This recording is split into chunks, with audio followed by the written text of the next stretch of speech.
गुरुदेव के चरणों में बारंबार नमोस्तु। आपकी जिज्ञासा है महाराज जी, हमेशा बीमार रहते हैं, स्वस्थ रहने के लिए क्या करें? ये पूछो कि बीमार क्यों रहते हैं।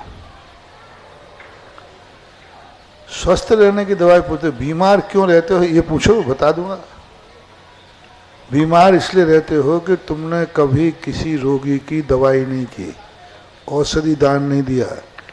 तुम्हारे नगर में एक तुम्हारे पड़ोसी में एक व्यक्ति बीमारी के लिए तरस रहा था, दवाई के लिए तरस रहा था, और तुम्हारे पास पैसा था, तुम घूमने चले गए और वो व्यक्ति मर गया। तुम्हें घूमने के लिए पैसा है, गुटखा खाने के लिए पैसा है, जेब खर्च के लिए पैसा है, उधर कोई गरीब व्यक्ति मर रहा है। और उस समय मैं तो हमेशा कहता हूँ, जब आप मौज मस्ती या ऐशो आराम करने का भाव आवे, उसके पहले अस्पताल में फ़ोन करके पूछ लेना, भाई कोई मरीज दवाई के कारण मर तो नहीं रहा है। यदि मर रहा है तो आप घूमना छोड़ दीजिए और मरीज को उठा लीजिए, जाओ आप कभी बीमार नहीं होगे।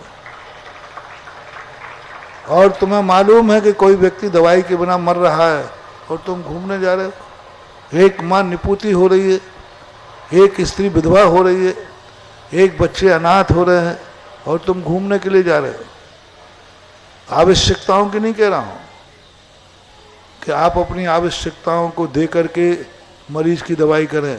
आप जो अय्यासी करने जा रहे हैं, घूमने जा रहे हैं, लाखों रुपये बर्बाद कर रहे हैं, उस 1 लाख रुपए में एक माँ निपुती होने से बच सकती है, एक स्त्री विधवा होने से बच सकती है, बच्चे अनाथ होने से बच सकते हैं उस 1 लाख रुपये। और तुम्हें कुछ नहीं, जाकर होटल में जाकर के 4-5 दिन में 1 लाख रुपया मिटा के आ जाओगे, नुकसान ही आता है।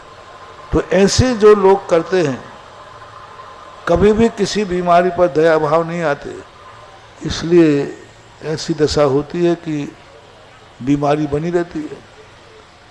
थोड़ा हम सदा कहते हैं, पहली बात तो स्वस्थ व्यक्ति को सदा किसी ना किसी रोगी की 1 दिन दवाई जरूर कराना चाहिए। दूसरा व्यवस्था मैं बनाता हूँ, जो व्यक्ति जिस बीमारी से ग्रसित है वो अपनी दवाई तो करावे, साथ में उस अस्पताल में एक गरीब की भी दवाई करावे।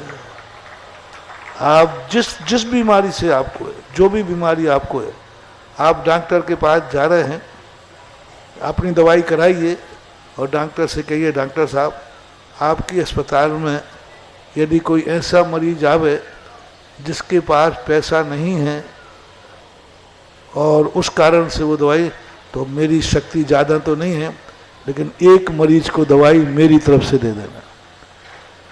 एक मरीज को नहीं कर सकते हो तो जितनी देर तुम इलाज कराओ उतने दिन तक एक गरीब की दवाई कराओ। उतना भी नहीं कर सकते हो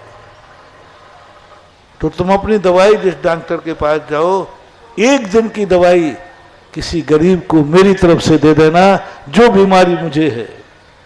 देखो फिर वो दवाई तुम्हें कितनी फलती है। उस गरीब के बच्चे को नहीं पढ़ा रहे हो, उस पढ़ाने की आड़ में अपने बच्चे का ज्ञान का 6 बढ़ा रहे हैं।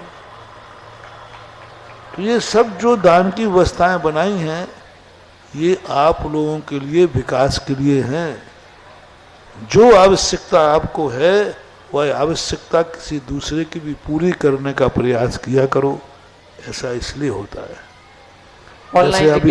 जैसे अभी दान की बात कही थी ना, लोग कहते महाराज जी हमारा पैसा नहीं बच रहा है, हमारी संपत्ति सब जब्त हो गई, गायब हो गई, कुर्की हो